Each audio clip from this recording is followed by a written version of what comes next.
Hyderabad Uppal stadium వద్ద కాంగ్రెస్ నేత VH సంచలన నిరసన చేపట్టారు. స్టేడియం గేట్ నెంబర్ 6, 7 వద్ద బిల్డ్ బ్రిక్స్ సంస్థ నిర్మించిన ప్రహరీగూడ స్టేడియం గేట్లను ప్రైవేటు జేసీబీలతో కూల్చేందుకు విహెచ్ ప్రయత్నించారు. జేసీబీని అడ్డుకుని పోలీసులు వెనక్కి పంపించారు. మొత్తం నిర్మాణాన్ని కూల్చాలని విహెచ్ డిమాండ్ చేశారు.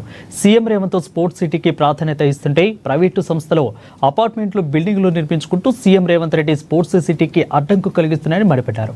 పోలీసులు ప్రభుత్వానికి మద్దతు చేయాల్సిన పోయిక ప్రైవేటు సంస్థకి మద్దతు తెలుపుతున్నారని అసహనం వ్యక్తం చేశారు విహెచ్. ఆ స్థలం స్టేడియానికి దక్కాలని, ఇలా కమిషనర్ తొలగిస్తున్నానన్న ప్రహరీ నిర్మాణాన్ని తొలగించుకుంటా స్టేడియం వద్దకు కూడా రావడం లేదని హనుమంతరావు ఫైర్ అయ్యారు. సమస్య పరిష్కారం అయ్యే వరకు కూడా అక్కడే ఉంటానని విహెచ్ బీస్పించుకుని కూర్చున్నారు. ముఖ్యమంత్రి కమిట్మెంట్ కావాలన్న ఉద్దేశంతో ఈడనే కూర్చున్నా జేసీబీలు వచ్చి కూలగొట్టే వరకు నేను ఇక్కడ నుంచి పోను. దీన్ని తప్పనిసరిగా నేను అడుగుతా, అసోసియేషన్ కూడా అడుగుతా, ముఖ్యమంత్రిని కూడా అడుగుతా. వీళ్ళ దగ్గర ఉంటే వీళ్ళకే ఇవ్వండి, స్పోర్ట్స్ డెవలప్ అవుతుంది.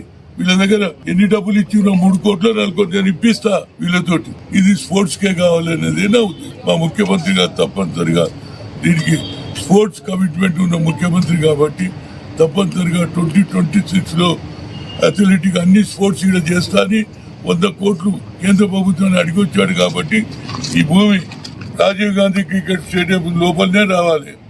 వీళ్ళ దగ్గర ఎన్ని పైసలు ఇచ్చినో అవన్నీ పైసలు ఇప్పించడానికి కూడా నేను ప్రయత్నం చేస్తాను. అప్పటి వరకు దీన్ని కూలగొట్టి, ఎందుకంటే మళ్ళీ కోర్టు పోయి నేను యాక్షన్ లో కొన్నా అని మళ్ళీ స్టే తెస్తే మేము ఎక్కడ పోవాలి? అందుగురించి స్పోర్ట్స్ గురించి ఈ ఫైట్ నాది. రాజీవ్ గాంధీ గారు కూడా ఏషియన్ గేమ్స్ జరిపిన తర్వాతనే ఇవాళ యావత్ భారతదేశంలో 140 కోట్లలో ఒక గోల్డ్ మెడల్ వస్తలేదు. దాని గురించి మా ముఖ్యమంత్రి ట్రై చేస్తుండే కనుక దీనికి తప్పనిసరిగా అసోసియేషన్ అడగాలి. కొంత ఉంటే ప్రభుత్వం. నిజామాబాద్ జిల్లా ఆర్మూర్